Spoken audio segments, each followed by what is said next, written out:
folks, and welcome into Great Gadgets and Gizmos. I'm your host, Lou Caputo, and today we're going to talk about a revolution. There's a revolution happening in the worlds of photography and videography, and it's all because of this little guy right here. The Canon T2i, or otherwise known as the 550D camera. It's actually more like worlds colliding, because we've had DSLR cameras for years, digital single lens reflex cameras, but now they're actually shooting fantastic video, and the prices are so reasonable that anybody can get these. Now, Canon's leading the charge in this revolution, and they came out a couple of years ago with the 5D camera, and you're going to see a lot of those in professional sets all over the world right now because they give you a wonderful film look. Then last year they came out with the 7D camera.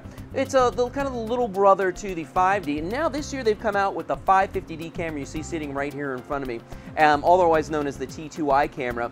It's about half the price of the 7D camera. You could have this camera with two lenses for under $1,000, okay? But it has almost all the same features as the 7D camera. Like what? Well, for instance, this little guy here has an 18 megapixel APS-C CMOS chip in it, okay? And the difference is that the 5D camera, the big brother of the whole Canon fleet, actually has a full 35mm chip in it, whereas this camera has the little APS-C CMOS chip in it, but still better than anything you're going to get in a professional video camera, better than a 1/3 inch chip or a 1/2 inch chip. It's larger than those. A lot of people feel that this chip in this actually looks better than the one in the 5D because of the way that it actually reacts with the lenses, less blurring around the edges. Another difference you're going to notice is the body on this camera is a little bit smaller than what you're going to see in the 7D or in the 5D, which is great though, because honestly it's a little bit lighter, and it's going to fit better in some people's hands, a lot of people's hands actually. It's a little easier, more comfortable to use.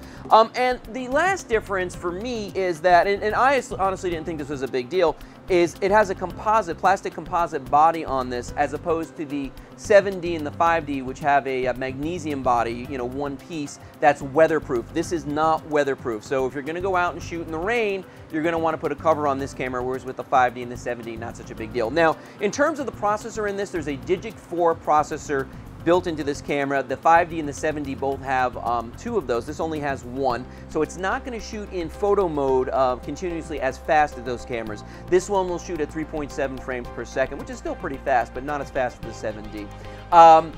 The other thing about this is that in terms of video, it's going to shoot 1080p video, which is fantastic. It also shoots 720p and a variety of frame rates, all the way from 60 frames per second down to 24 frames per second. And it does a spectacular job. You might say, well, why does it do such a good job? Well, it's that chip that's inside of this, but it's also this right here. It's the lenses.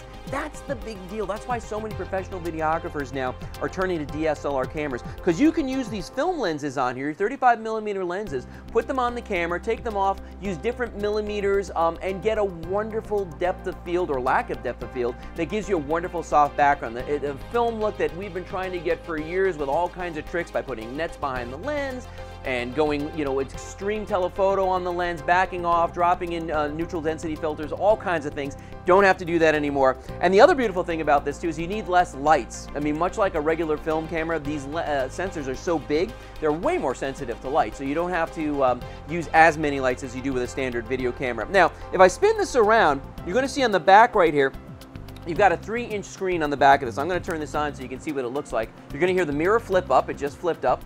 Now right there you can see the image, there you go, that you're going to get from this camera on this large screen. Now notice when you're shooting the camera in video mode, because it's 16:9 in HD video, it masks the top and the bottom, and that's going to give you that 16:9, because honestly, this little screen back here is really a 3:2 ratio. But, you know, HD video 16:9, so that's how it achieves it, is by masking it top and bottom. All your controls are back here, very, very easy to use. It's very simple to operate camera. And as you noticed just then, it just turned off because I let it sit there for too long. But that's what's so great about this camera, is that it is, if you want full, you know, auto, it's got full auto, and if you want to be able to record everything and manually do everything yourself, you can do that. All right, now let's take a look at the panel on the side of here, your access panel. This is where all your cabling is going to go.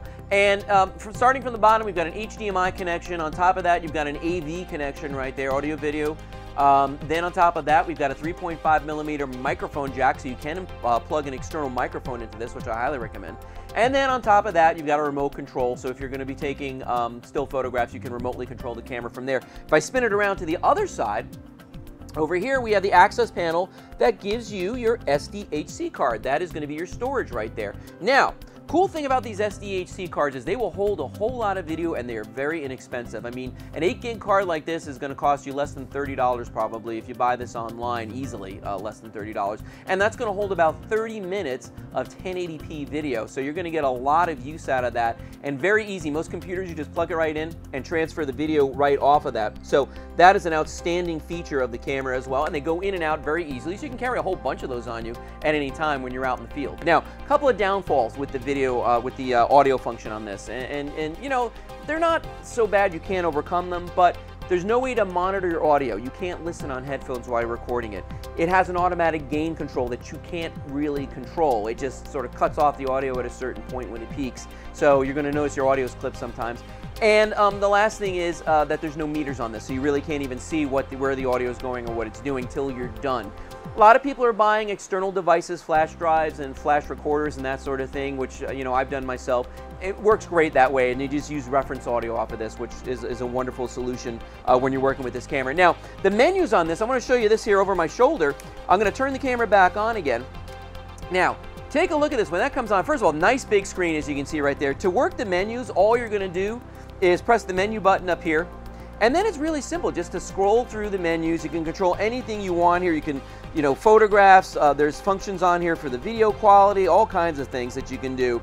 And you know, it's very, very simple, very intuitive. Frankly, I haven't even read the directions very much on this, and we use this camera all the time. Get rid of it just like that.